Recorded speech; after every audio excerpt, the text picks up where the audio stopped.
Premature live. Oh, no. Is this issue 12? Yeah. It is indeed. Oh my god. Okay. Now we live. Now you can live. say We've been live. Hi! It's Wednesday. It's 7:30ish, and it's time for the Source Wall with me, Phantom Specialist Isha, man like Kieran Red Hood, man like Rich, we read comics too, and Ninja Man himself, just pizza eating Josh. How you lot been? How's it going? Good. What were you starting off with? We are starting off with Stan Lee. Oh. Yeah. Sad news. Not very sad news, but sad news still. No, it's very sad news. It's Stan Lee. It's very sad. Yeah. Sad. So he's been suffering from pneumonia, and he put out a video on TMZ actually for some reason. I'm just assuming he put it out somewhere else and TMZ got hold of it. Yeah. I think that's how they work. Yeah. And he doesn't really sound good. He sounds really bad actually. He sounds really bad, and nearly brought a tear to my eye. Yeah. Oh. That's saying a lot because Rich don't cry. I was watching it, and I remember someone put up a post about a couple of weeks ago saying, you know, no matter what you think he may or may not have done, wish him well, and da-da-da-da. And then he, you know, that was weeks ago, and I heard that he was getting all right, he was getting better. And then I saw that video, and I was like, the way he said Excelsior, sounded like the last time we would hear him say Excelsior. Like, knock on wood, but knock on wood, hope he doesn't. Hope he says it again, man. Yeah, I want to hear it. Yeah, there's a lot of stuff going on around him as well. I mean, his carer, a guy who's been with him from even before his wife died last year. Yeah. He's basically being kicked out somehow. And a lot of people in the comic industry is pretty much rooting for the guy, and everything just seems dodgy. As in, it seems like someone's trying to push him out and try to, I don't know, do other things, because he's lost close to $2 million has been stolen or embezzled. Yeah. So there's a lot of stuff, a lot of Hollywood movie type stuff going on. It's really bad. Really, really bad. I feel for him. You people, I mean, he's given us a lot. Can you just not mess with Stan? Like, just leave Stan alone. We lost Prince already, like, and Michael. Like, just give us, I don't know, just leave Stan alone. He's like he's made such a benchmark in terms of geek culture. Just leave, just let's have him, man. Well, soon, Stan. Yeah, you know, it's weird. I feel like Marvel as a company, like as a whole, would not be the same to me without Stan Lee. Does that make sense? Yeah. It's like Apple with Steve Jobs. Like, it's just like the minute Steve left, well, not left, but you know. I actually used to think when I was younger that his name was Stan Lee Marvel. I didn't realize that Marvel was the name of the company. Stanley Marvel. That's amazing. Yeah, name my first one. Oh, he's 95 years old, man. 95. Yeah, and he's got 95 more years, man. Come on. 95 more years. You're hilarious. Yeah. I ain't having something being truthful. Look, everyone knows comic book deaths aren't real, so he'll probably be back. Yeah. In a figurine. Yeah. Oh, bless him. Just get well, Stan. It's a cat. It's a cat. Wow. Tiny leopard, boy. Oh, excuse me. So, so after that bit of sad news, some good news as always. Black Panther becomes the 9th highest grossing film ever at domestic box office. Boom, boom, boom, boom, boom, boom. Imagine if they had given it some advertising. It probably would have been number 3. Do we know how that movie done in China yet? Do you know what? I actually don't think it has been released in China yet. Really? Yeah. I'm dying to figure that out. Every time I have the thought, I'm not in a position to look it up. Just want to know. It just angers me. Kyla, did you watch it? Yeah, did someone watch it? Did you edit it so that the claw won? In there, did you take his mask off, or was his mask on through the whole of the film? We're not going to get into this. It's too much. It angers me already. Like I'm stressed. In that version, we know that Ulysses Claw shot Killmonger. Yep. Went to Wakanda. Then took over. And just wiped everyone out. I wouldn't mind seeing that version just for the laugh of it. Oh, my days. Oh, my Lord. But that's great. That is highest grossing movie ever. Black Panther, it's domestically. Domestic, yeah. Oh, sorry. In America, yeah. In America. Fair enough. It hasn't actually opened in China yet. It's opening on the 9th, March the 9th. So they're taking tomorrow. Still editing, yeah? Yeah. Not tomorrow, the Friday. So yeah, I mean, Star Wars: The Force Awakens is the highest grossing. Then you got Avatar, Titanic, Jurassic World. Jurassic World. Yeah, Jurassic World, Avengers, the first Avengers, Last Jedi, The Dark Knight, Rogue One, and then Black Panther. There's a lot of Star Wars in there. Yeah, Star Wars is taking. That's how we roll, fam. Wakanda forever. Wakanda forever. But worldwide, it's now total. Well, the last time we was doing the script, it was 909.8 million, and that's the 47th highest of all time. Boom. So yeah, and that Avatar. wasn't with Of course, Avatar's number one. It's very reminiscent of, I'm not going into that. Colonialism. Yeah. Mm-hmm. There's so much racism we could talk. I don't like that movie. I honestly don't like that movie. I don't like it because it's not a good film. I think it was. I thought it was pretty good the first time I saw it. I think I actually saw it twice as well, like within the space of a week or two. But I saw that movie once. I thought it was pretty good. Yeah, I saw it once, and I thought I paid too much for 3D. I watched that movie and I sat there and I let it marinate. I just thought, then you got angry. Pocahontas. I'm like, nah, man. But all right, cool. Good for you, Avatar. We got Titanic, which is the second. I hate Titanic too. I don't mind Titanic. Titanic. No, Titanic pisses me off. The ending pisses me off. I'm like, that piece of wood was big enough for both of you. Why does man have to freeze to death? This is annoying. Just, I know it's a film and la la la la la, but like, bro, you could just bring man. I know, but come on, shit. No, I don't like it. I don't like it, and it made Celine Dion number one for like forever. Yeah, for real. You know what's a pops on, and it was that fucking song. There's nothing to fear. Yeah. Anywho, what's next? So next, Avengers. Keeping on the cinema topic, Avengers: Infinity War. That has been put forward to the 27th instead of May the 4th. I'm so excited. I think it didn't change for us really because we was always going to see it on that day. In April, yeah. But the States, what normally happens is it gets released over here or Australia or Europe first before it gets released in the States like a week later. But now, because of some nice bit of advertising there, some Twitterage from Mr. Robert Downey Jr., aka Tony Stark, and Disney. Yeah, we're going to get it a bit early.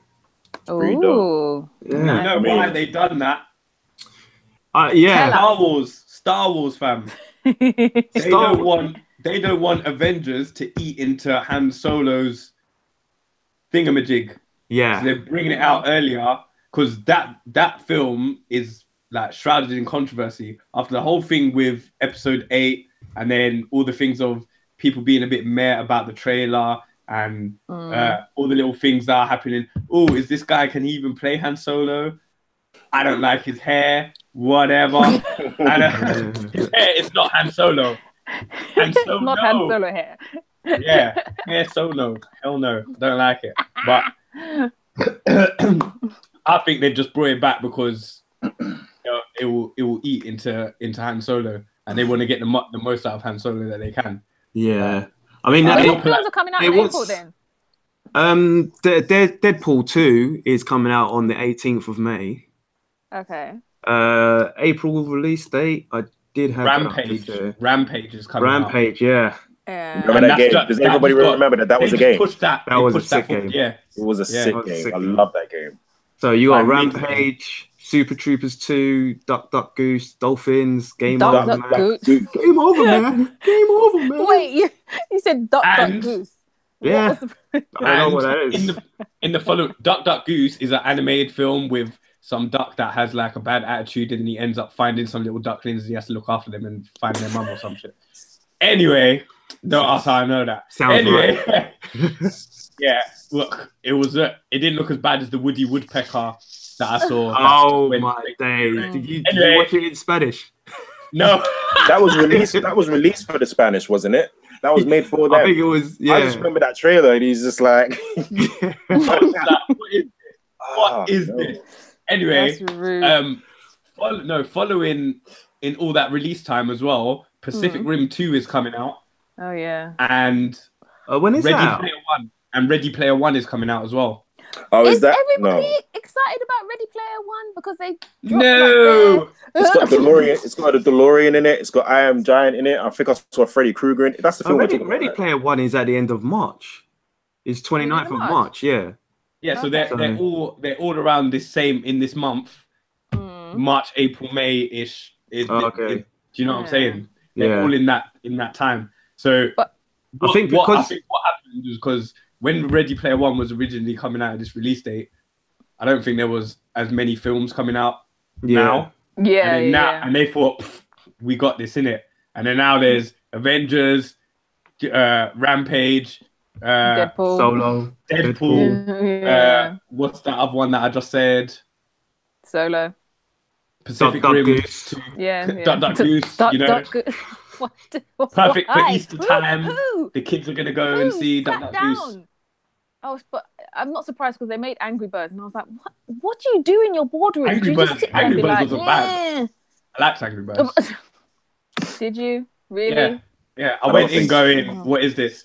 But then by the end of it, I was like, "That was actually not bad." It didn't have all them. Angry Birds was the problem. The problem where the bar went way low, or maybe Angry Birds put the bar low, and then somehow they started digging deeper. Put the bar lower with the Emoji Movie. Oh, I didn't see that. Neither did I. I just know that it's horrible. Yeah, I'm not gonna waste my time. I just want to see Wreck-It Ralph 2. That's what. That trailer looked good. There's a trailer for that. Ralph 2. He's like, yeah. Wreck-It Ralph 2. And The Incredibles. I've never been more excited to see The Incredibles. They need to hurry up.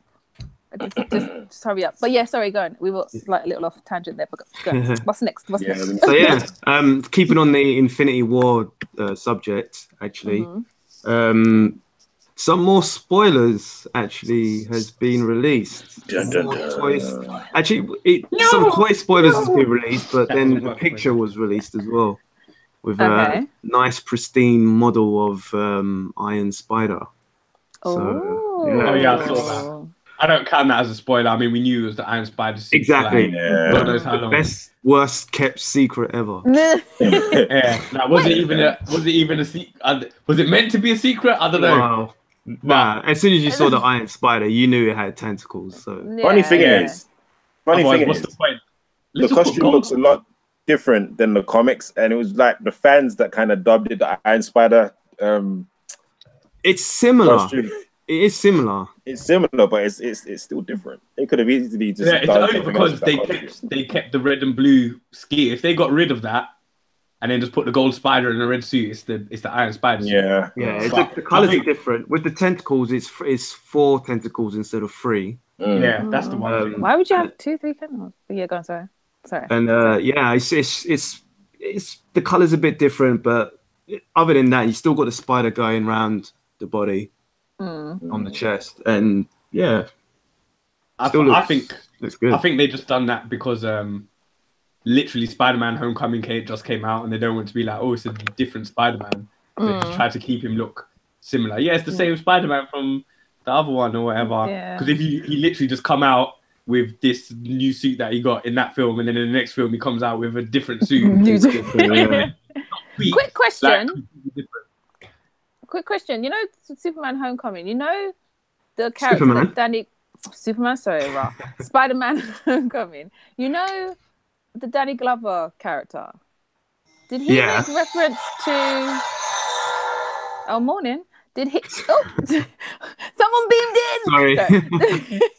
Like, did he make reference to? He did. The answer is yes. Okay, cool. Just checking. He basically, he's. I forgot his character's name. He's Prowler. He's Prowler. That was it. Yeah. Basically, he's the Prowler, and in the Ultimate Universe of Spider-Man comic, in the Ultimate Universe, the Prowler is Miles Morales' uncle. Yeah. Okay. So when he was talking about my nephew, whatever, he was talking about Miles Morales. Okay. I don't think we touched on that last time, but okay, cool. Ooh, Hobie Brown. Wasn't really necessary in this. Interesting. That's it. Yeah. Hobie Brown. Hobie, I think it is. Yeah. Hobie Brown. Yeah. He was the Prowler. Criminal turned good. No, Aaron Davis. Aaron Davis. That's it. Yeah. Yeah. Aaron Davis. Oh yeah. Brown Mugged Mary Jane in the '94 cartoon. Just took her stuff. Not I don't remember that episode actually. He was like, "This is a Jack move," and he just took her purse. Was that in the cartoon? Yeah, he mugged her. Then Spider-Man's like, "Oh man, I wish I could afford to put Mary Jane in a better neighborhood." Damn, I don't even remember. Do you remember that?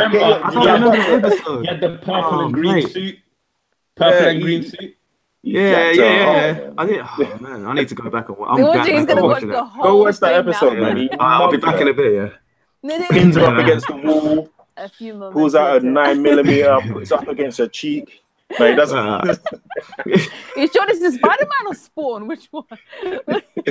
No. All he does is kind of just run by, grab her purse, and duck around the alley. Oh, okay. Yeah, cool. and then Spider-Man, Peter Parker runs after him, changes like he's Barry Allen into Spider-Man, and catches him, and then he basically tells him his life story. It's like, "Oh, why are you doing this?" Like, "Oh, you don't know what it's like living in the hood." And then there you go. Oh, Okay, mate. I'll go back and watch that. Yeah. I need to do that whole thing. Sorry, a little tangent. Going back and watching all the old school cartoons, Spider-Man, X-Men, and all the Batman. I've been doing that, man. I'm trying to get through Superman the animated series and Avengers. Mightiest Heroes or whatever. That's the good one, yeah. Yeah, I need to do that with Marvel. I've done all the DC ones already. I literally started at Batman the animated series, then I watched it all in chronological order. The DC ones are epic, man. DC animated, like Batman, is banging. Yeah, I will say. The animated. Anyway, speaking of DC, we need to hit up DC news. So as you said. So last week we briefly spoke about Shazam and some set photos. Well, one set photo, but this week there's a couple more set photos that's been leaked, #released, or supposedly leaked. But this one the last one from last week was from the back. This one is from the front now, so you can see him. Actually, his face and the front of the costume, and it's pretty comic accurate actually. So really, I haven't seen it yet, but I'll give it a look a bit later. Yeah, it looks pretty good. So yeah, that's nice. Anyone excited for Shazam being in the DCEU? He might make it a lot more fun and a lot less Zack Snyder. Cringe. Yeah. He might be more like he'll be more like the Superman that everyone wanted for Superman. The thing is, he's also got the young boy element to it, because remember he's like 10 years old. I don't know what age they're gonna do with him, but because he does keep it. He's not like the whole personality. He keeps his personality, so he's like this grown ass man. And he's like, you don't ever watch Young Justice or Justice League animated series, and he turns into and Billy Batson turns into Shazam, and his personality is exactly the same.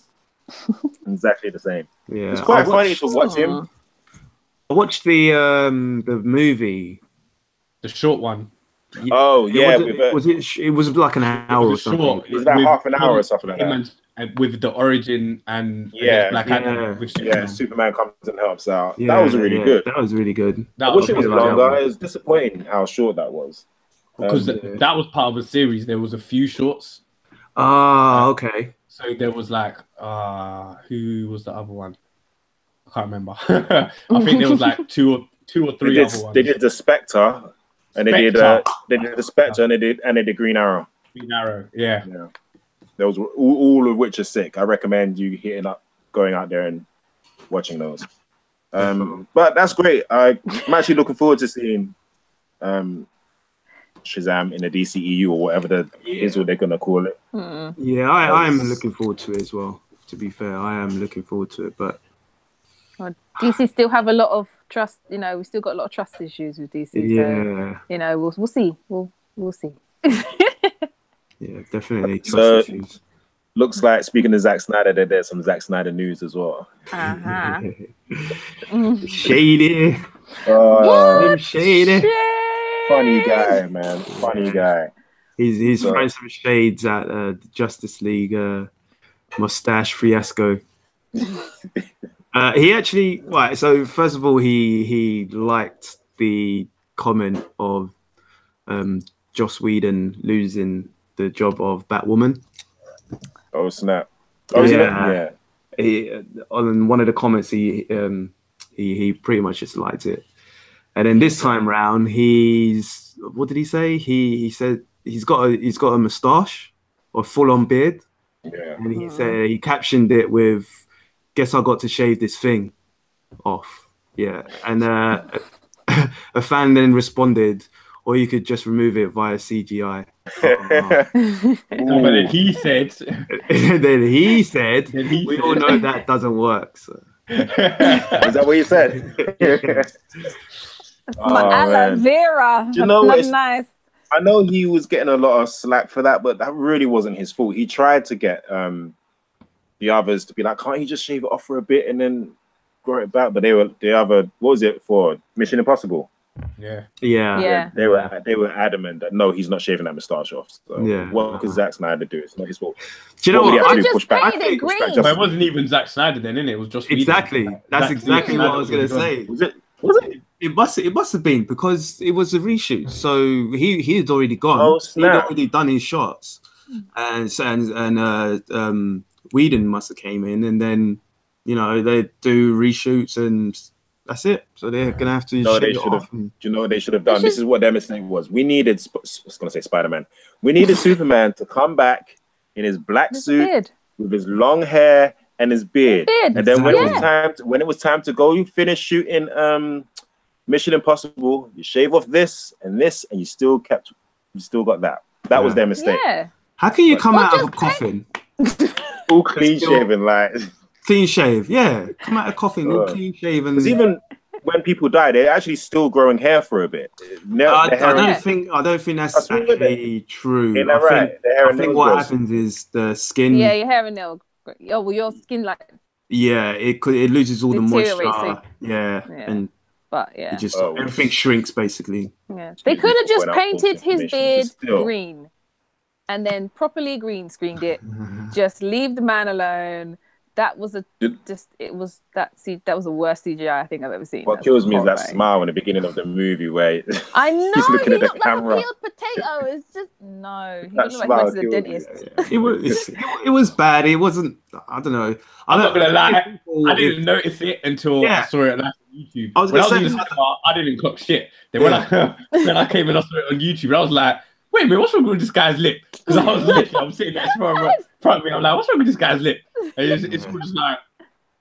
I don't think you would notice if you weren't told about it. I noticed. I was just like, but I didn't say anything. The thing is, I think that maybe we wouldn't have noticed if we weren't told, but because we were told, we were looking for it. Yeah. So and I noticed, and so I was looking for it, and I noticed that's not what he looks like in Batman v Superman or Man of Steel, if that makes sense. He just looks so wrong. Yeah. But them's the breaks. The movie's out there. It's done. What's next? The breaks.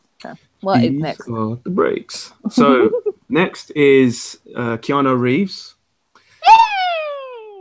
So Keanu Reeves is in talks with Netflix to make a superhero movie. What superhero movie? What one are you trying to do, Keanu? It could be just a brand new one. Just Bill and Ted's Most Superhero Adventure, please. As long as it's not John Wick drinks like the power of T'Challa and gets superpowers, because I'm done. Well, he's already doing a John Wick series with Netflix in it. So. Yeah, a series would be great. Series is fun. You say that, you just don't like John Wick. No, Racist. John Wick's lovely. Character's great. But as a film, it doesn't work for me. TV show, that would have worked. We've already had this discussion. I know. I'm just summing up. Okay, I'm summing up. That's the final verdict. That's one. Don't care. Me and Choco Cat don't care. But yeah, go on. But yeah, so be interested to see. Go on. Yeah, I'll be interested to see as well. Apparently, the director is Rick Famuyiwa. I don't know how to pronounce his name. Oh, I recognize that name. Yeah, he directed Dope, which was good. Dope's good. Dope was all right. I mean, for a modern day hood movie. Yeah. And I mean, if that's the best good they could do. And he was in the running. Sorry, I grew up on Boys in the Hood, so. Who wasn't?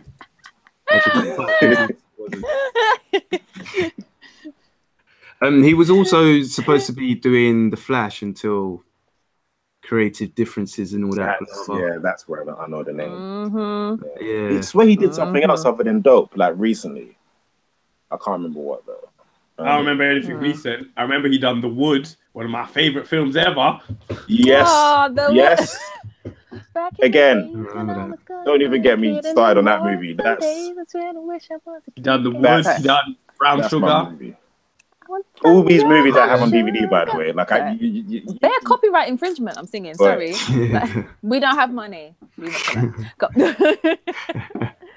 The Wood, Brown Sugar. Brown Sugar. What a great dedication to hip hop that movie was. That really was.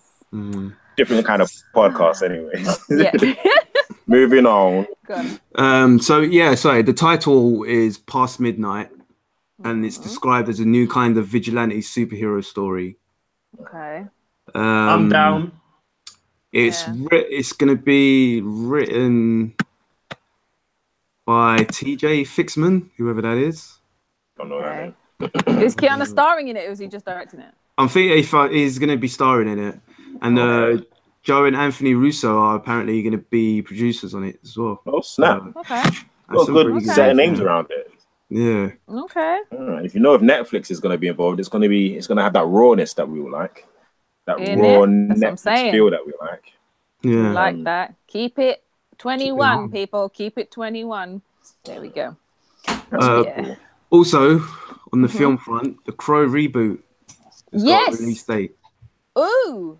So I believe it when I see it. If we're getting reboots, re-sequel, re-prequels for like 25 years, that film has been in development hell. Like, there's a couple films that are always just in development hell, and that's one of them. Yeah.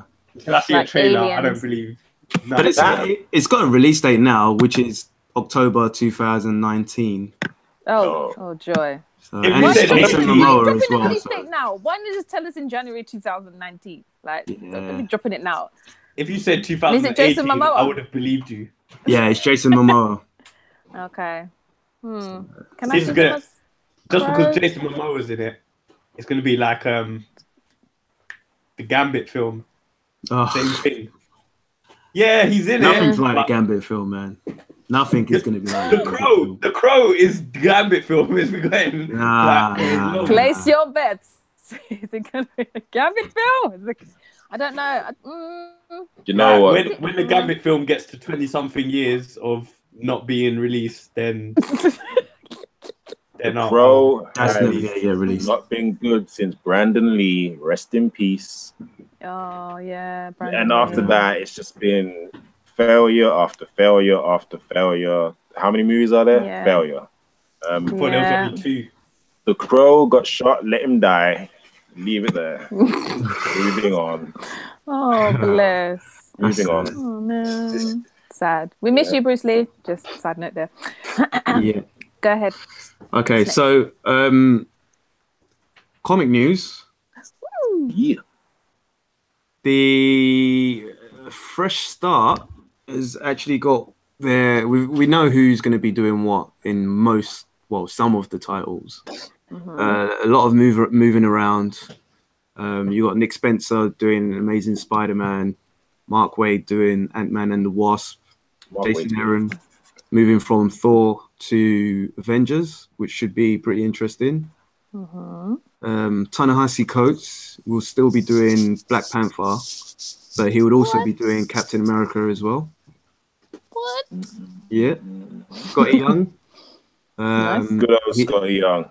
Good old Scotty Young. He's actually he's doing Deadpool, which apparently, cool. Yeah, Nice. it should be interesting. That suits him. It does. Don't you think? That so suits him. He wanted to do it before he did Rocket Raccoon, but because someone else was doing it at the time, he went to Rocket. He did Rocket, so now he can do this. He can do Deadpool now. I didn't read Deadpool before, but if Scott Young's doing it, that I might. Yeah, get out of that. it's Nick Klein would be doing the artwork as well, so it won't be. Mark Waid again will be doing Doctor Strange, Ghost Rider, Donny Cates. Al Ewing will be doing Immortal Hulk. Immortal Hulk. Immortal Hulk. The Hulk. Who's that with? Which Hulk is that? Is that Bruce Banner? He's back. So is he going by the Immortal Hulk and thingy is the Incredible Hulk? How's that working? Well, we don't know what's happening. He might just go into the AFA of all the other Hulks that's come and disappeared. Is it like just a planet where just Hulk is just residing, just smashing up shit, like day in and day out, dying and coming back? Should I buy that? I wouldn't be surprised if they actually did that. A story called Planet Hulk. You think it's Planet Hulk 2, but no, it's actually a planet full of all the old Hulks. Discarded Hulks. Like... Yeah. Red Hulk. Where is Hulk. Red She-Hulk? Red She-Hulk, exactly. There are a lot of Hulks. Even Rick. I don't know where Rick Jones is now. Rick Jones is dead. Is he dead? Dead, oh my man. god, what am I talking about? He died in Secret Empire. What am I talking about? Are you sure? Because he could be back. Remember when he know. Captain America ordered the hit. Yeah. he dead. He did. Definitely dead. If Captain America ordered a hit, he must be dead. Multiple Man was dead, but he's got a comic coming out as well. So. Oh, Multiple Man. Yeah, but no, there's a reason. I told you. Yeah, there's a reason. It makes sense. I just need to find the video. I bet you read issue 1. I'm buying that comic. I have to buy that comic. There's a reason. All of the wages. Yeah. What was I going to say? Something about the Hulk, but I can't remember. Yeah, Rick Jones. He turned into like the blue Hulk. The blue Hulk. I forgot what it was called. And then they put him in a cartoon as well. But I remember he was like, what was he called? A-Bomb. Yeah. A-Bomb. A-Bomb. Yeah. A-Bomb for it. I didn't really like that cartoon actually. No, even before the cartoon, he was A-Bomb in the comics for a bit. That cartoon was rubbish. I'm not promoting that cartoon. Yeah. No, I'm not even going to say the title of it. We're not promoting you. No one knows who you are. The 90s Hulk cartoon. Go and watch the 90s Hulk cartoon. Yeah. Yeah. Everything in the 90s was just better. We'll just leave it except the artwork in comic books. Let's be real. Okay. Okay. I don't know what they were doing with all the chains and the long mullets. Pouches. All right, man. Some of them pouches were cool, man. Some of them were Cable's pouches and Deadpool's pouches were cool. Cyclops' pouches were cool. Yeah, That whole thing what did he have in his pouch? The perfect, things that they did change. You say pouch because when I was little, Batman had a utility belt, so everyone else, pouches. Where do you keep all your shit? You never know. In the pouch. In the pouch. Someone catches you and you're all tied up. You've got bare pouches. They take all your pouches off. You chill. Paper clip. I'm out. But still, bring back the pouches. Yes. Bring back the pouches. Bring back my bags. Yeah. Hashtag bring back the pouches. Where were we on this list anyway? Where were we? The Life of Captain Marvel, Margaret Stohl. I think I've butchered that name. Multiple Man, Matthew Rosenberg. We talked about that last week. Sentry's Quicksilver. I don't know who's asking for a Quicksilver comic. No idea. I think they're trying to get off the hype that they think they have from that one scene in the X-Men. People love that scene. He did. He did. Saladin Ahmed is writing that. I don't know who you are, Saladin Ahmed. He's done quite a few. I've been hearing his name around. He's done quite a few things. Okay. I can't tell Viewers, you. if you know him, like let us know innit? Because Snap. Jeff Lemire is doing Sentry. Yeah, Sentry's back.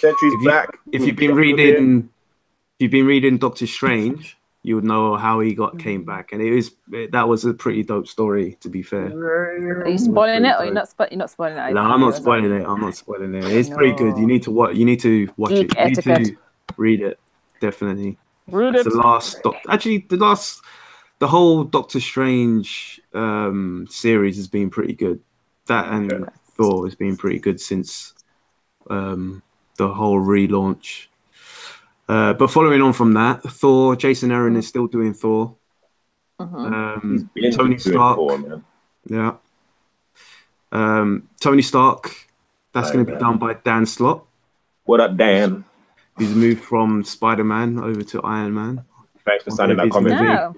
Yeah. I wonder if he's going to spend another 10 years on Iron Man. We'll see. And lastly, I don't think it'll be 10 years on Spider-Man. On Iron Man. I doubt it too. And lastly, Donny Cates is going to be doing Venom. Venom issue 1, so they can promote that movie. People all asking for a Venom comic. Yeah. Whatever. Well, good luck to you, Marvel. There's a few decent titles. I think I may. Yeah, there are a couple that I'm like, I might dip in and just see what issue 1 is saying. Yeah. But beyond that, I'm interested in the Deadpool with Scotty Young, definitely. Yeah, definitely. And the thing is, I will not buy a Deadpool comic. Like, everybody how they love Deadpool, I'm not about him like that. I'm sticking with Thor, and I'm definitely buying Jason Aaron's Avengers, no doubt about that. No, if his run of Avengers is as epic as Thor, then I'm in. I'm definitely in. He is war game. Yes. Yeah. And I'm interested to see what Nick Spencer will be doing with Spider-Man as well. So we'll keep you posted, viewers. What is up next? Bendis, Brian Michael Bendis. Good old Brian. His Michael name gets Bendis. dropped like every episode. he's got 2 creator-owned titles coming out via DC. So that's part of the good deal that he's apparently got with them, which is pretty good. His imprint is called Jinxworld, which he's had for quite a while. He's had Powers, Brilliant. I don't know if you guys remember Powers. They actually had a TV series about that on that comic, which was pretty decent, but I think it got cancelled, unfortunately. Wait, was that with the people without powers? Yeah, so you got people with powers, you got the people without powers, and there's 2 cops, a guy and a woman. I'm trying to remember what happened, but there's this whole thing going on with. I think it was something to do with time travel. The guy could teleport anywhere. But it was pretty. I didn't watch that. I can't remember. It was a good couple years ago. Okay. But yeah, it was pretty decent. But anyway, he's got 2 new series coming out. One's called Pearl, and that focuses on a Yakuza tattoo artist who falls in love with her enemy. So with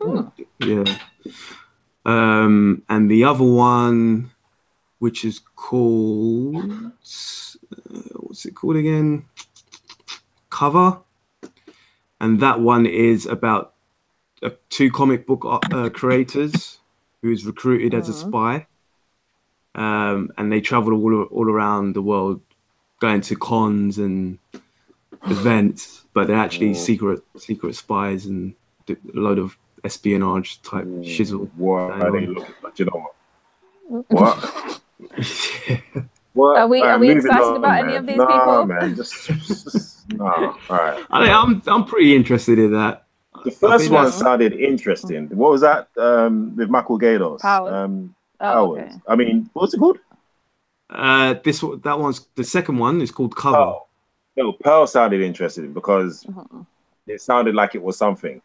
The second one, 2 comic book creators are recruited by some sort of government agency to go to Comic-Con to spy on who?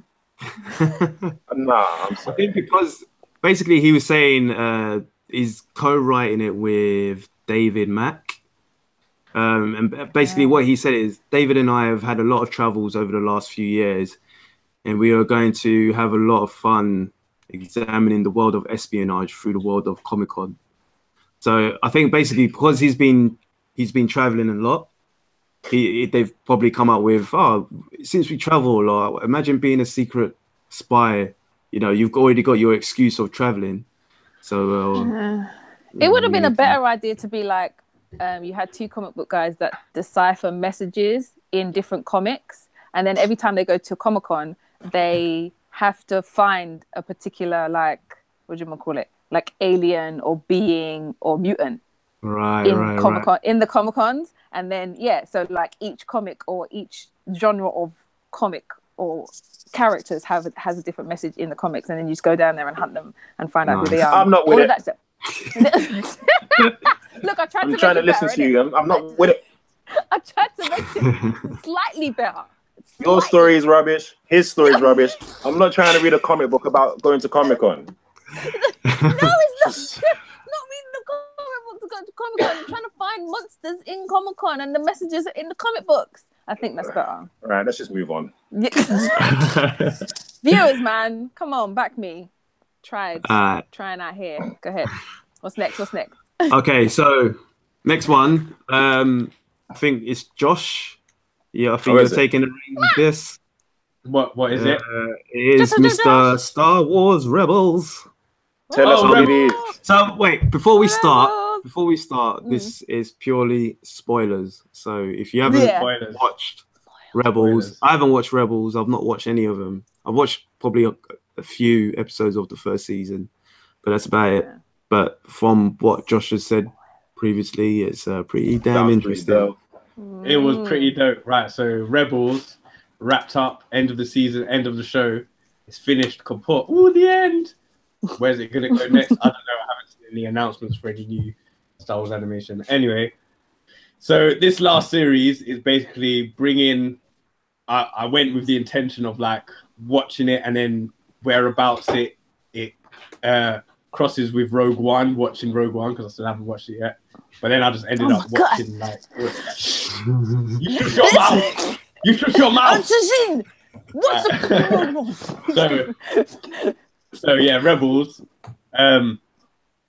So basically, it's coming up to like a conclusion. All the little story bits are starting to like wrap up and make sense. And that, for anyone who hasn't, if you do watch Rebels, make sure you watch this season.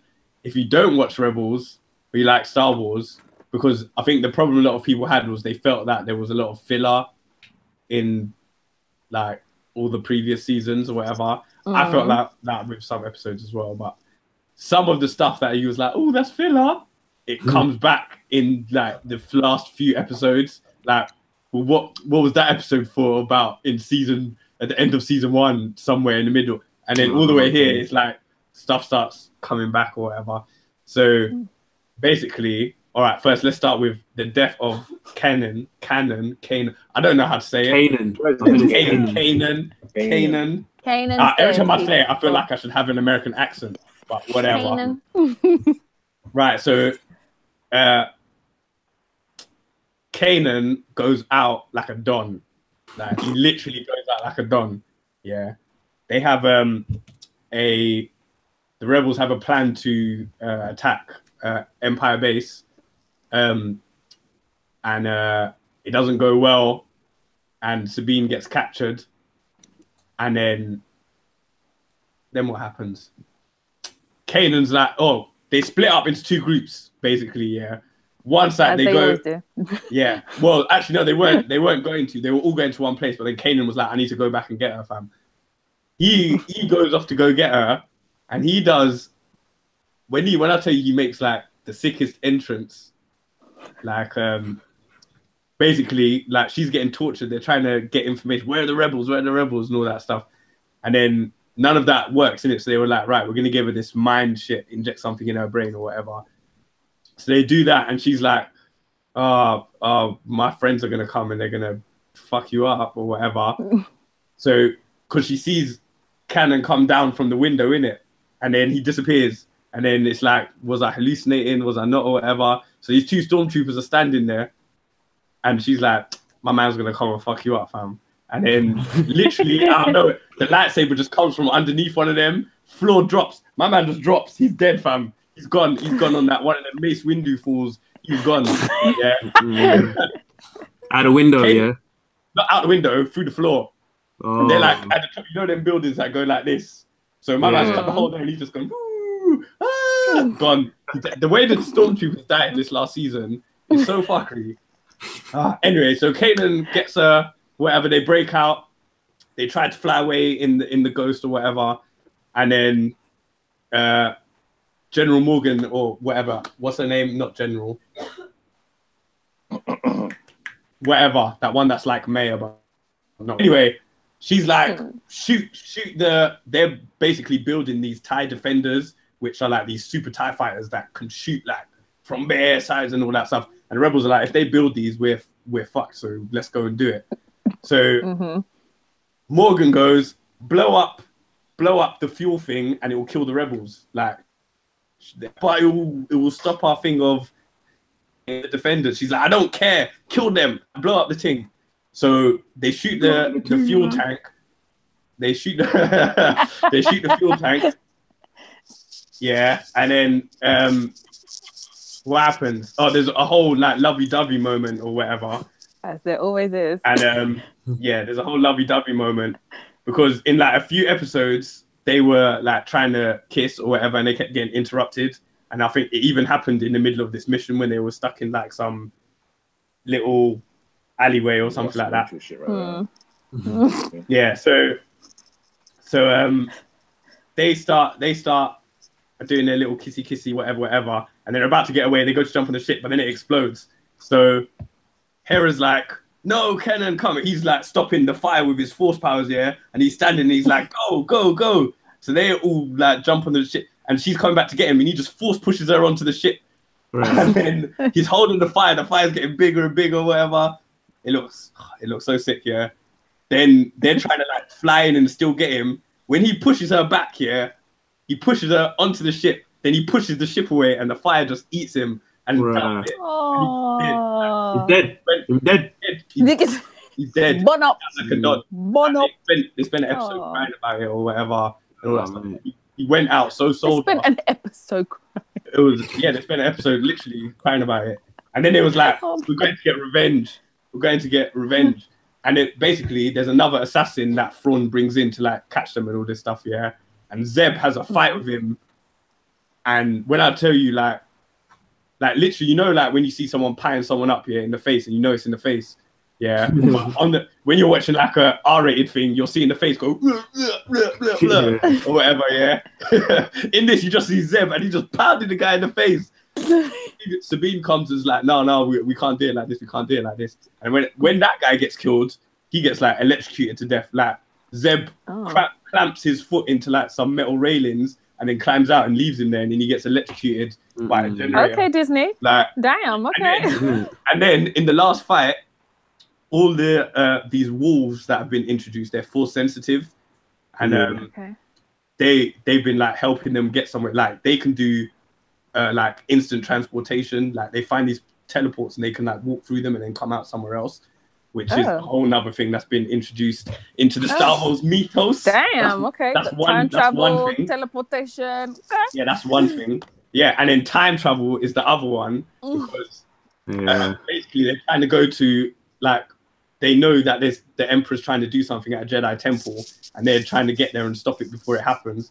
So eventually, long story short, Ezra gets into this portal, and it's just like space with these pathways. Think like in Justice League cartoon when Mirror Master's universe, you know, when they go in there and it's like paths that lead to different doors. Oh yeah, and he can just Yeah. put his It's like hand that, through but that. there's like these triangles where the doors are or whatever, and you can see into different moments in time. And when he walks in, all these lines are coming from That reminds different bits of the movies, like that reminds me of that scene from X-Men, the animated with the Apocalypse one. Oh yeah. Mm-hmm. Oh, what? Yeah. When he had the janitor, the bishop. Yeah. So yeah, like that. Yeah. So he's looking in all these things or whatever, and then he looks into one and he sees the fight between Darth Vader and Ahsoka Tano, and he's just watching it, and the owl that always follows Ahsoka is in this space with him as well, and it's just like perched on top of one of the doorways or whatever, and he's looking into the fight, and then, you know, Ahsoka's being a badass or whatever and fighting Darth Vader. She sticks her lightsaber in the ground starts crumbling into pieces. Darth Vader's about to fall. He picks up his thing, goes to hit her. Ezra just reaches in and pulls her out. And then, well, there you go. Ahsoka's not dead, innit? So, this is the bit that I didn't tell you lot or whatever earlier.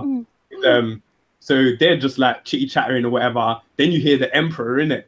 And he's in his place doing like some whole Mojo Jojo. What in that? You can hear that time thing. Yeah, so they can see him through like one of the triangle things, in it, but he can see them as well, and he's trying to get Ezra. So he sends like this blue mist after them or whatever, and they're trying to escape from it. It grabs him or whatever. Ahsoka busts out her lightsabers, which I don't know what happened, how she got them back, because last time I saw she left them in the floor. Continuity. Anyway, she chops the hand thing or whatever. They keep running. And then they're like, let's split up so we can get out or whatever. So Ezra goes his way, Ahsoka goes it, and they're like, we'll meet each other again. We'll find each other again or whatever. So they split up. Ahsoka gets out somewhere. I can't even remember where. And Ezra gets out on his side or whatever. And then, yeah, so the Emperor's like all in shit now as well. So then eventually, this is wrapping up because I'll just skip to the end. Ezra gets he doesn't get captured. He surrenders to Grand Admiral Thrawn, and then the Emperor's like has this Jedi temple that he moved. He was like, I moved this temple brick. Actually, no, I'm lying. He didn't have his Emperor voice. He was a hologram, but he was Palpatine in it. So he was like, I have moved this thing brick by brick for you here, Ezra. You can have whatever you want. And it shows like the vision of his parents going, hey, Ezra, come, dinner's ready, and all that stuff or whatever. And then he decides to turn it away. Then he uses the Force, destroys the temple, and then the hologram starts changing. He turns it to the Emperor or whatever. So the Emperor's like, he calls his whatever, the red dudes, and he's like, kill him or whatever. And they have these like anti-gravity spears, and they hold him up in the air, and he's like just he can't do nothing in it. He can't do nothing. So then stormtroopers come in and start shooting at him, and he just gets like a brick from the temple he just crushed and starts throwing it at them. And he just does like he just murks them all. Or whatever. And when he goes to fight Thrawn, he had like this whole plan that he set out in motion, but he didn't tell anyone about it. And these flying whale things that he met in like season 2 in one of those filler episodes, they come and start mashing up all the Star Destroyers, and then like him and Thrawn are just there, and the fight's about to go down in it. And Thrawn says to him, whatever you do now is going to happen to both of us. And he goes, that's the point. Then the tentacles just fly in through all the windows and wrap up for him. And then he's just like holding him there with the Force, because he's like using the Force to communicate with these whale creatures or whatever. And then Thrawn's like trying to get out and trying to fight them. All the stormtroopers get killed and thrown out the windows and everything. And then there's more of them coming through the door. And then he shuts the door with one Force. He's holding Thrawn with the other side. And now he looks exactly like how Kanan did when he died. And they're going, gotta get off the ship. You can't like go into light speed or whatever, like, or you're gonna die or whatever. And he's like, I have to do this. And he just says, yeah, goodbye everyone or whatever. And then he just go off. And I was like, he went out like a bad man. Even though it's been confirmed that they're not dead. Yeah, I heard that. Like, 'cause like no bodies or whatever. So and he said like if they do carry it on, that there's a possibility they can carry on. But yeah, my description of that was shit. So what you should do is go and watch Star Wars Rebels. You should go and watch Star Wars Rebels. I know, but there was so much going on. Like you have to see, even if you just go on YouTube and type in the last bit. Oh, and then there was like a wrap up at the end, which had them like 10 years later or something like that. And Sabine's like, oh, I'm gonna go and find Ezra. And then Ahsoka comes and meets her, and she's got like a whole white cloak on or whatever, looking like a bad boy. Yeah, whatever. And yeah, so I would just say, even if you just watch the last season, like if you haven't seen the other seasons, maybe you ain't missed that much or whatever. Yeah. Like, there's not that much to it. What season was this? What season was this one? 4, I think. Oh, okay. So it's not that many. Season 4. Yeah, and because it's only short 20-minute episodes. Star Wars Rebels, people. Yeah, but I was just gonna say on the side note. So this whole time travel thing. Like literally, because this is the first time, to my knowledge, it's been on Star Wars. That it's in Star Wars. Even if it was in the extended universe or whatever, that's not canon no more.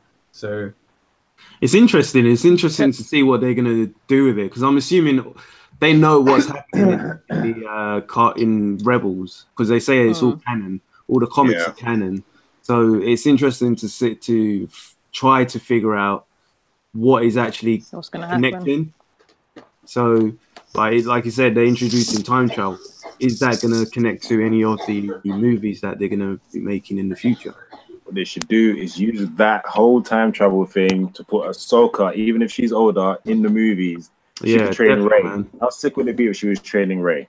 Yeah, that would be sick, actually. That would be dope. Yeah, but even then, like you wouldn't need time travel to put Ahsoka. That would be if you want to put young Ahsoka in the movies. If you just she's older now, though, right? I just mean, she's older now. Yeah. I just mean that you say that she was pulled out of the thing and now she's like not dead, and then like she was just, I don't know, somewhere hiding or whatever. Yeah, but even kicking it with Mace Windu and got older. Older her trains Rey. Just put her in the movies. Even, especially with what they were doing in episode 8 with all these force projections and being able to like see and touch or whatever.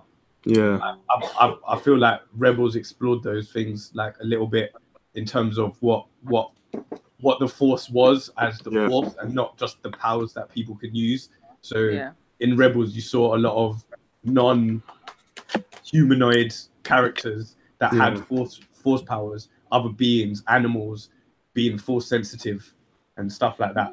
So it was good, like, because obviously when you watch a movie and there's only so much that can be in a movie, sitting there with them talking about explaining how force powers works is a bit like we don't want that. But being able to see in another thing how it is, I just think it's kind of good to explore the force without having it be all flowery.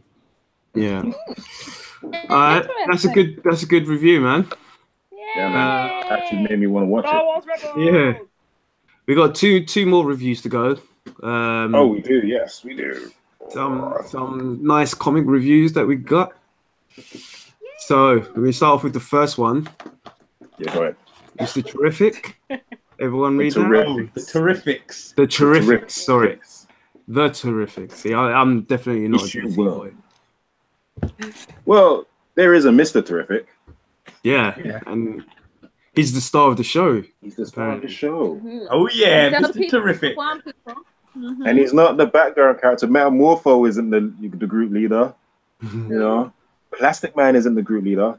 Nugo isn't the whatever I just said before. It looks like us. So, Mr. Terrific. Who is Mr. Terrific? And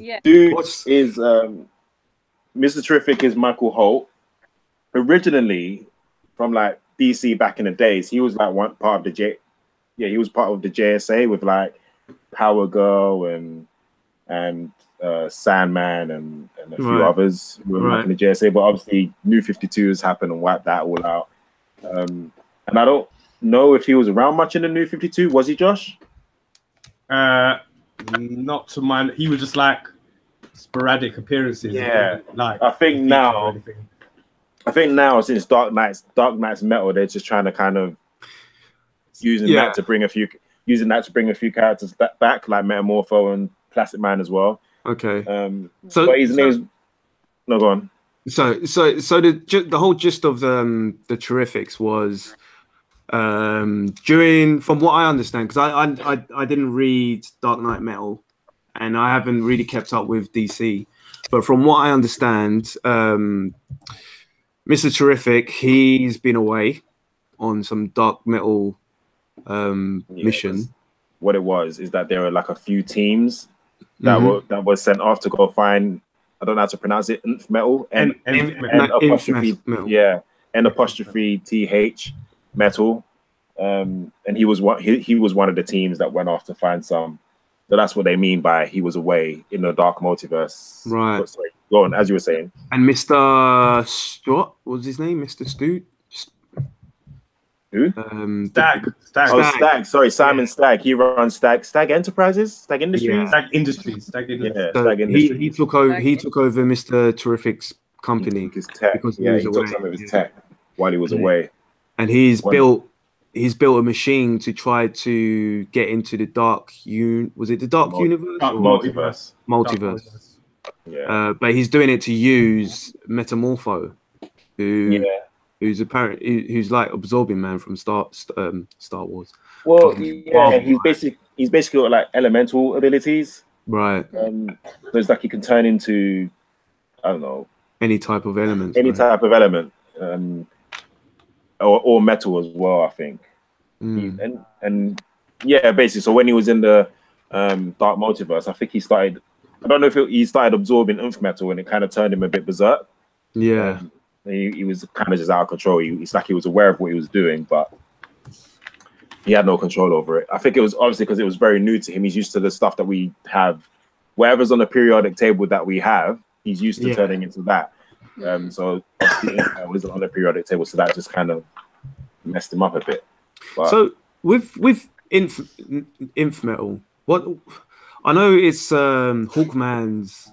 Yeah, his mace is made out of it, and Hawk Girls as well, I think. Right, but what is actually so important about it? Because during Dark Knight Metal, I know the whole reason for it was Batman had a piece of it, and he's trying to figure out what it was. So this is probably how it all started, right? I'm not 100% sure, but I'm not even sure if I know how to explain it. So basically, it's a bit fluffy, but basically, what they done was they've made it so that, if I got this right, someone correct me if I'm wrong or whatever. Yeah, Jeff Johns, when they came in to do DC Metal, they made it as if the metal is what causes people to be meta.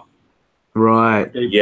That they've got powers, basically, and they can be like activate, a bit like how the mutant gene works or something like that. Right. And when you come into contact with the Nth Metal, that it triggers your powers and stuff like that.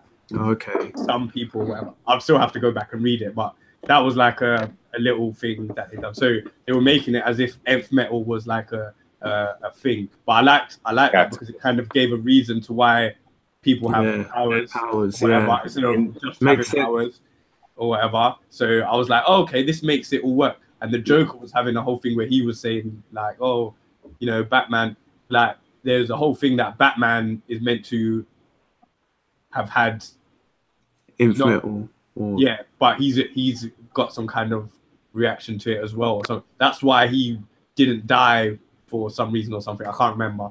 I have to go back and read that. I thought he didn't die when him and the Joker died, right? I thought when they had their last fight. Because it turned out that Batman actually had the Joker locked up in like a cave beyond the Batcave, if that makes sense. Like he was way hidden in there. And I think the Joker, since that fight, the Joker was like AWOL for ages. And then people were like, oh, where's the Joker? And it just turned out that the Batman had him pretty much locked up. He wasn't like bound or anything. He was just kind of like in this little nook of the Batcave that nobody would think to have access to. And I think it was actually, was it Mr. Terrific? No, it was Green Lantern. And Green Lantern. Sorry? Batwing. Batwing. What's his name? Yeah, what's his name? The black guy. Oh yeah, Oh. yeah. It was Green Lantern and Duke Thomas. Green Lantern and Duke Thomas who found him when they were traversing through the Batcave, which is Weird. however you see it in the comics and the movies. Apparently, the Batcave is a lot bigger than we think it is. What we first thought, yes. Yeah. So with yeah, go on. with Plastic Man, because they were saying that Batman took him because he's something with Basically, the molecules on him. He doesn't get affected. Yeah, it's the way his abilities work. I think that was just something that they just wrote in recently. Obviously. Oh, okay, it's not. But he's been an egg for ages. For yeah, it's what it is. If you read the DC cast, was it casting like the story before Dark Knight Metal? Before Dark Knight Metal, it's revealed that Batman had a secret team, right? And it was basically the Outsiders, right. And you kind of see it on his computer screen, like you see Duke Thomas and Green Lantern, and they're like, wow, Batman had a secret team. Because the Outsiders have been out of the comics since like New 52 wiped them out. So I think this was and I think Metamorpho, if I'm getting it wrong, someone correct me, Metamorpho and Plastic Man were on that team, if you look on the computer. Oh, okay.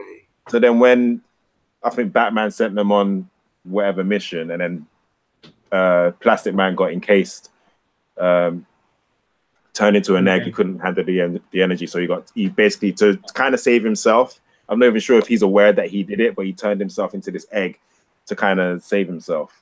Yeah, it didn't sound like he was aware. He just sounded like Batman took him, and then next thing you know, he knew he was waking up just then. The way it's been, because he said he's been an egg for years, and so apparently the way it sounds is that Batman has had this team for years and has not told anybody. And that's where, so it's like saying this is where they've been all this time. Batman's just had them on the underground, doing missions, looking for Metal, and it's all coming to a head now. That's Plastic Man. I like the way he's looking like. So wait, I feel used. Yeah, that was funny. He was actually quite funny. I mean, he's always funny. If you know Plastic Man, he's a funny guy. I remember the cartoons back in the day. Yeah, he was funny back then. Yeah, he's a funny character. I love, and you can. It's almost predictable, but it's a fun kind of predictability. The word predictable, whatever. It's fun. Yeah. Where his the way he, what am I trying to say? Sorry. His banter between Metamorpho and Plastic Man is really funny. Like, it's obvious. Yeah. It's an obvious role that they could have for each other, but it's funny and it works. Yeah. So obviously Metamorpho's like the muscle of the group. Yeah. And it's like Raphael, Michelangelo. Yeah, he's got the short fuse, and then you've got Plastic Man, who's like, Michelangelo, who's the funny, jokey kind of one. And then obviously you got, I don't know, let's say Mr. Fairplay, aka Mr. Terrific, is kind of like the Leonardo Donatello of the group, and he keeps it together. Yeah, it was a really good read. I like. It was a lot better than I thought it would be. I don't know what it was about all these new titles that DC's releasing, but something told me get this one. I don't know what it was, and it turned out to be good. It turned out to be really good. I wanted it because it had Mr. Terrific, so I was like, and because of Plastic Man, because there's a couple things in Metal that I'm in all this Metal and Doomsday that I want to know the answers to. One was Plastic Man being an egg. I was like, finally. I was like, finally. It's funny because like, they alluded to it in Dark Knight's Metal. They were like, oh, he's an egg. And you're like, yeah, but why? Say that there's this history, and it's not telling you. I think, like you said, I figure we'll get all the answers that we wanted. Yeah. From this. I like the spread page with the Galactus looking. Oh, that was so good. Yeah. Stay tuned. I will be posting that. That was such a dope pick. Yeah. And just kind of give you people who are watching on YouTube a little look. Hang on a sec. You can just, anyone want to see it? Yeah. You can't see that, but that's a pretty dope. That's a great two-page spread. Such a tease. Like, it was like, wait, we're focusing, and gone. Whatever. Go buy the comic book, man, or follow me on the Outlaw Red Hood on Instagram. Nah, this was a really good comic. I did enjoy this one, and I'm definitely sticking with it. I think. No, I'm sticking with it because it's funny. A lot of comics that are being cancelled and whatever, and I'm trying to think, what am I going to read? This is so going to my pool list. Yeah, like, definitely. And you know what's great about it? So you get in Marvel, you get comics like Guardians of the Galaxy, and who else does it? Captain Marvel, where they actually traverse through space. Right. Yeah. You don't get that much in DC, unless I'm wrong. I can't think of any comics where you get them traversing through space. Yeah, that's what I was going to say. Green Lantern. Yeah, okay, my bad, Green Lantern. But again, Marvel has more. Yeah, Marvel has more of that, and it's nice to kind of have a team because I don't check for Green Lantern that much. So it's nice to have a team that's traversing through, and they're not necessarily traversing through space; they're traversing through the dark multiverse, which is what I love. And I just want to see. They're obviously not going to be home for a while, and it's kind of interesting to see where they're going to land, who they're going to meet. Like you got the new girl. What's her name? Her name's Lynn. She's Phantom Girl. Lynn something. But did you see the name of her planet? Yeah, Linya Wazo. Bugs too. Yeah, Linya Wazo from Bugs. Is she like Mr. Mitzel Pinalik? I don't know. Is that the same? But I just know that the names, like. Yeah, it's weird names, man. Yeah, I'm sure this is what happens when you're writing comic books and you're smoking at the same time.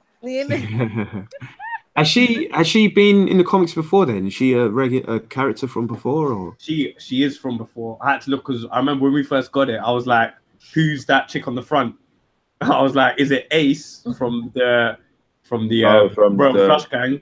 She does look like her, doesn't she? She does look like her, even her costume. Yeah. And I was like, or is it someone else or whatever? So I looked it up or whatever. Even when I went to the comic book store, and I went to the guy, I was like, right, I know who everyone else is. I said, do you know who this chick is? And he was like, nah.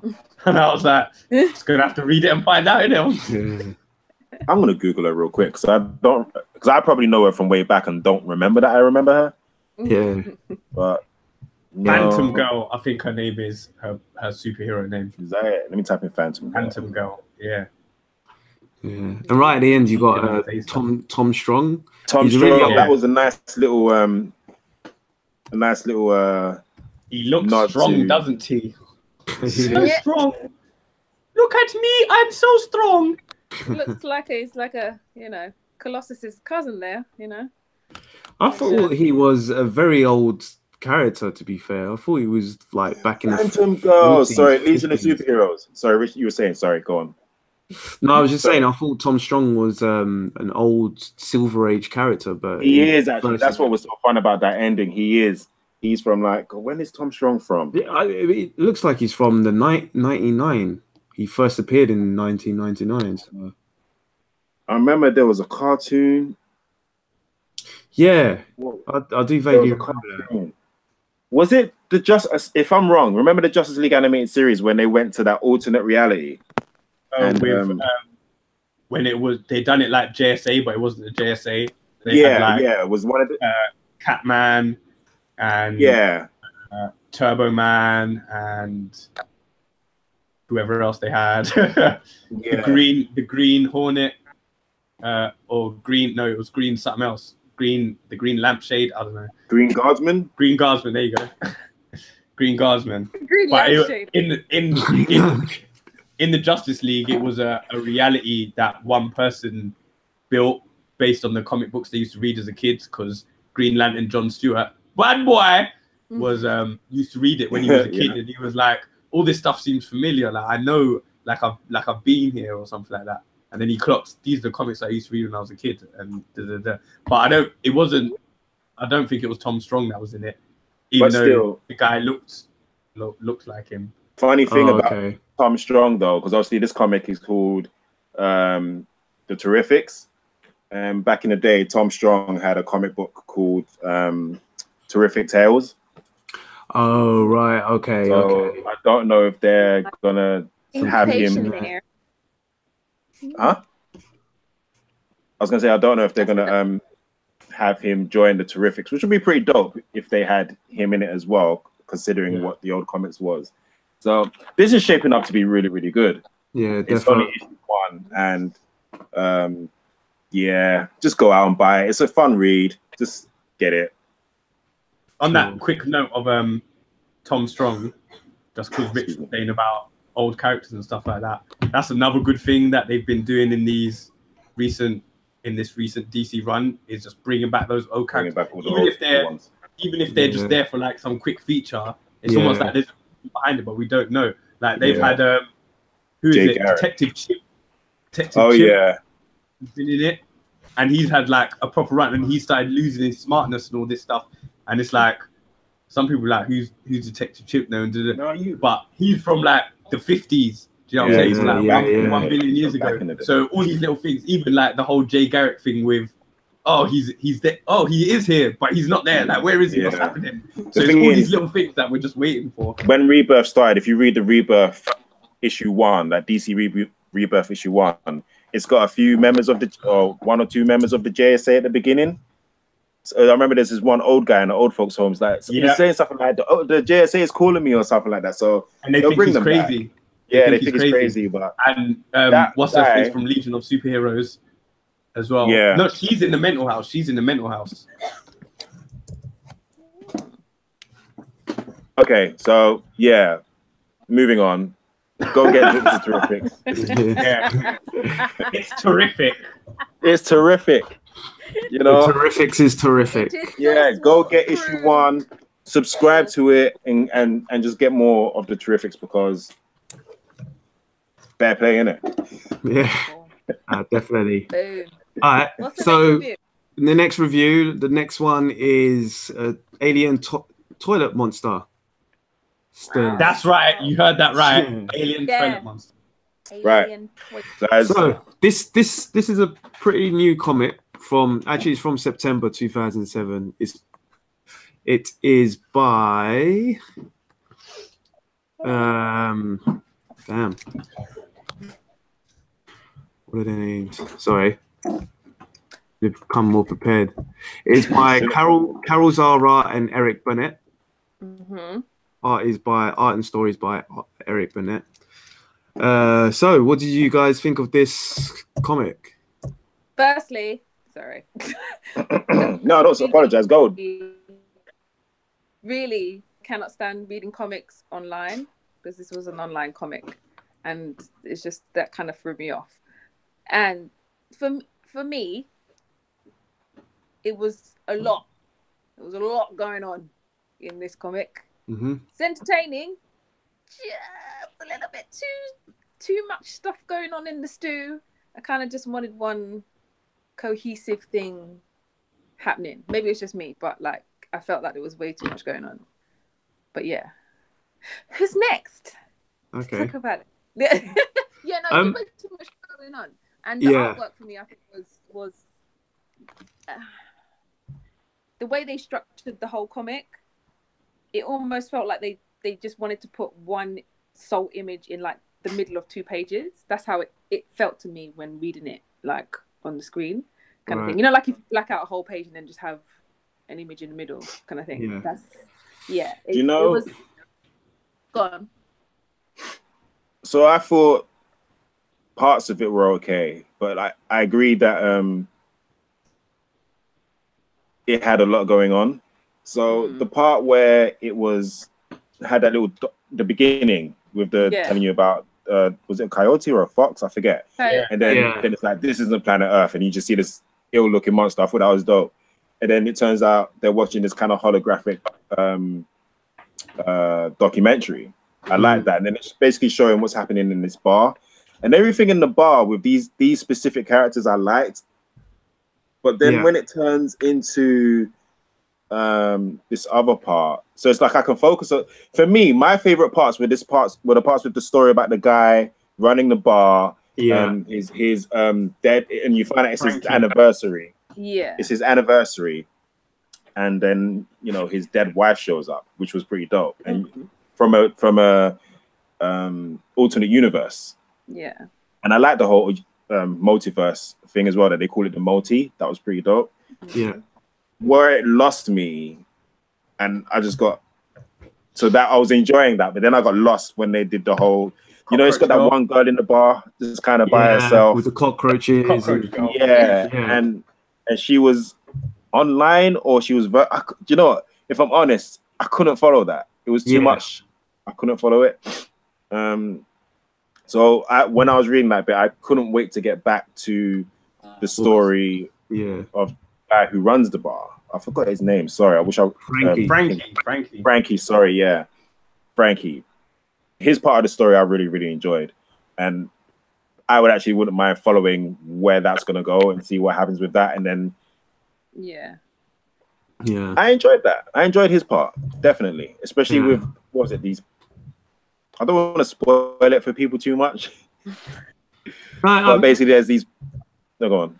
Go on. No, sorry, finish. It's just that there's alternate realities. There's people from these realities, and there are if you, let's say, break the rules, there's like multi-dimensional police that will come find you as well. And I thought that was dope. That reminded me of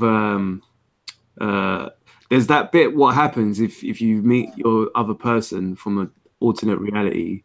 That bit reminds me of Time Cop. Actually, I was going to Time Cop. Oh, remember that? It back. Memories. No, I did. Yeah. I did like it. I enjoyed it, but like you said, the parts with the lady in the cockroach girl. Cockroach girl. That's what I was calling her. That did throw me off. Only because, as well, I think the reason for me was because there was so much text going, so much. Yeah, it was a lot. There was so much text going on. So, and there's some parts where the speech bubbles are in certain places, and I found that I lost myself in some places. But I mean, I love the starting. I love the beginning. Yeah, the way that they kind of throw you on, like you're watching a documentary about animals and stuff, and then it just switches to this. The way that you can see that it's in the future, and people are wondering whether it's real or not, if these creatures actually exist. Yeah, because there was something about when the girl was online. There was something about a tiger. Was it a tiger? Like we haven't seen them, so how did they exist? Or something like that. I thought that was funny. But also, you know, the writer knows their stuff. Definitely. Like I like the references to certain movies and stuff. Yeah. Even on the cover, like the cover had me gripped. Where there's like a lot of the artists. I suppose her name's Zara, and there's this one girl. There's one of them that says, "Hey, I warned them not to get me wet after midnight." It's like a reference to Gremlins. Gremlins, It's got potential. It's got potential. I think it's got a lot of potential. I think my things are mainly the same as you guys. Like the intro, I like the front cover for one, and I like the title. When it started, like the whole intro and all that stuff, I was like, oh yeah, cool. Even though there was one panel where I was baffed about how it went on the this isn't Earth, because I was like, is that the same coyote or is that a different one that it ran into or something? So I was just like, oh, okay. Was that a bit when they're filming the? No. Like literally the first beginning bit when it says, when it's like the fox or coyote or whatever, it like sneezes or something, and then it's like this isn't Earth or whatever, and then it shows the next one. Oh I was like, are these on the same? Are they on the same Earths? Yeah, I was like, how, or is it just like in a documentary? It just cuts to the other one and goes, "This isn't like the first clip was Earth." Right. Like, so I just left that up to my imagination. Decide for yourself. It's a little text heavy. The thing with like getting confused with because I noticed how they done the speech bubbles in the different colors, so that every character has their own color. Yeah, that helped. Actually likes that. Yeah, that helped, but I didn't clock that until like a few pages in. So I was, on some bits I was like, like there was this one page where I think it's the chef guy, the guy that's talking about hoping that his boyfriend proposes to him or whatever. Oh yeah. And Frankie, and the text bubbles are white and light blue, so I couldn't distinguish them properly. Like obviously, maybe if I had the printed version, it would be different. But Yeah, you know, if you go out and get the printed version, So for me, really, just the cockroach girl bit threw me off, and then as soon as it came back, like it's like you were back to everything like, started to make sense again. You know when you get a comic and then there's like another story like in between, and then it jumps back. That's what it was like, even though it's clearly part of this story or whatever. I think that's what they tried to do as well. I think that's how they wanted you to take it, because if you notice, they've actually got their own commercials in there as well. Yeah, they have. Yeah, that was fake, fun. fake drinks. I actually want one of those. It reminded me of Abe's Odyssey. Yeah, like everything definitely. And all that. Yeah. I like the way right at the end as well. They've got the figures, the action figures at the end. And I want one of the action figures. They're so cute. For real. I have a quick question. Yeah. I wasn't sure about this. So you know, there was the girl in the bar that liked Frankie, but he was paying her no mind. She's a bitch, man. Yeah, I wasn't feeling her. She was just horrible. But there was a bit where because obviously somebody was like, turn off the hologram. Yeah. And then you got the two animals. Did that turn into animal porn? Yeah. It did, and she was getting off on it. I was like, okay. Because I would be real. I was tired when I was reading it, but I wanted to give it my full attention. And then that bit lost me. I was like, that was actually my favorite bit, actually. Not her bit. The animal porn, because the guys they're all there filming it with the hollow machine, and then someone busts open a pack of crisps, and it's like, so how do you intend to eat that? Yeah, and then they're all suited up in spacesuits and shit. And then you got whale monster coming through, and I like the way that because they've got a device, or they can actually go to different universes, which is actually pretty cool. But it seems like everyone can do it, but you're not allowed to like multi-hop or whatever. There's a system in place so that people don't like abuse the system. And that's what the whole time clockness. It's out there, and it's like, but in a good way. Obviously, you know what it reminds me of? Sorry, what? You know, it reminds me of the TV show Monsters. Do you remember that? The TV show Monsters. What are real monsters? The ones that they did used to come out of your toilet or your drain. Yeah, are real monsters. Oh, are real monsters. Yeah. I wasn't going are real monsters. I was saying real monsters. It was called Are Real Monsters off Nickelodeon. Yeah. Another thing from that kind of grit to it. The comic has that kind of grit to it, kind of thing. Which is not. It's enjoyable, and the little bantery, like you said, like the language, the actual story, and like how they drop the jokes in there. That's all cool, but they just need to just try different structures of how they're gonna place the comic and stuff, and like you said, maybe keep the element of different text bubbles, like in different colors. That's fine. But just find a simpler structure. Try not to do so much, because I don't know what, like, there might be a reason. They might go, well, we only got to things, so we have to do like loads of world building in this one. That's for me. Fair dues. Yeah, because I like how the panels are laid out on the different pages. Like when it goes to the guys in the hazmat suits or whatever, and he's like leaving from one world to the other, and it's like he's jumping from panel to panel. I like that. I like that. I like how all the panels are like laid out differently. And when the time clock guy comes and it's all like black and red, and his writing's all red, I think I like the style of like how they've done it, and how depending on what's kind of happening in the scene, the panels kind of change to work with what's going on. Suit the story. Like the closer you get to the end, the less and less text there is, and I was getting more and more invested the less I was reading. So by the time we got to the end of it, I was like, bring on the next one. No cockroach. Yeah, definitely. Please. But whatever. Although I wanted to see some toilet monsters. I know, slightly. I think that probably comes later. I think that was the first taste of, like, you know, the kind of haunting. The purpose at the end with the new mutated animals or whatever. Eventually we will be getting our toilet monsters. Well, you know what, writer and artist, good start. Yeah, definitely. Pretty good No, start. yeah, I'm glad I read this actually. It Yeah, me too. It was a good read. Yeah. And I will be getting the next one, to be fair, because it is an interest and it's different. It's not a superhero. It is different. It's not a superhero comic. It's not anything. It kind of reminds me of a like our type of comics, like a UK type. What's it? 2000 AD type comic, you know, where it's just a different world. There's so much out there, you know. I was gonna say it's a very out there comic, but in a good way. Yeah.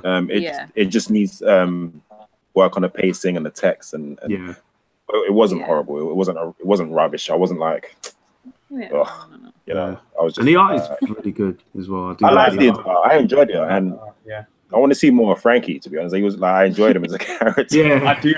I like that story. Yeah, literally, they threw so much in there. When you have it, I'd like to see how it reads when you have it in the actual comic book form, because it might be different. You know what I mean? I think, for me, because I'm always reading comics on my tablet as well, so I'm kind of used to it.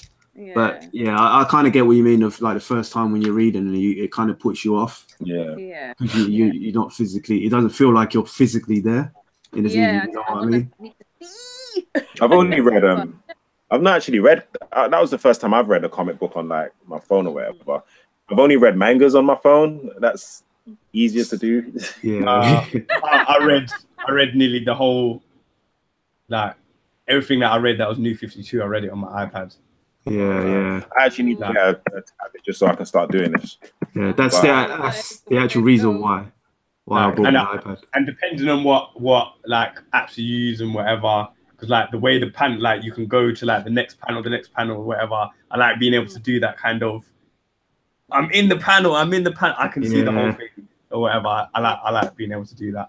Like, and like my comics, I don't like to take them out of the packages. I don't like to get fingerprints on them, especially when they've got black ink. And I hate it when I get fingerprints. You know, you can just see that smudge on the corner. I'm like, I hate that one. So if I get digital, I think that's how they should come. You know, like when you get a DVD now or a Blu-ray, and it's like, here's a Blu-ray, the DVD, and the digital version. Have all of them. It costs you a little bit extra, but you've got all of it. I'll be like, oh, really? Like, if there was a subscription service where I could pay whatever the monthly amount was, get my comics delivered to me, whichever ones I wanted or whatever, and I still get a digital version, sign me up. Netflix for comics, whatever that is. Comics. There's already an app called that. I can't even call it that. Comics, whatever.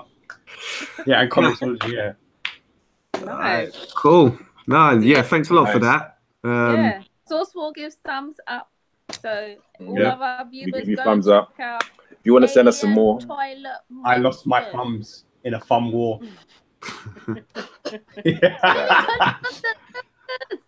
So the comic was called, just so everyone's aware again, it's called Alien Toilet Monsters.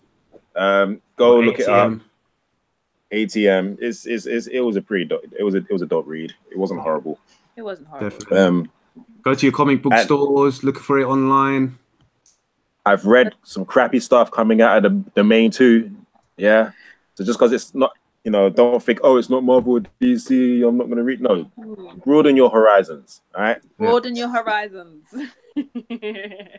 All right. So, ladies and gentlemen, we went over time again, but that is a wrap for us. Yeah. Indeed. If you want to watch this, watch it in bits if you get a bit. Just do the washing up while you're listening to us. It will be. We're working on it. We're working on it. Yeah, definitely working on it. But yeah, we should be releasing these in bits now. So if it's too long for you, don't worry. We got our 5-minute segments, our 10-minute segments, 15-minute segments. If you just wanted to hear the review of Alien Toilet Monster, we got you. If you just played it for Terrifics, we got you. So and on that note, thank you for joining us for issue 12. Like, subscribe, see you share, next comment. week. Yep, what she just said. Peace out.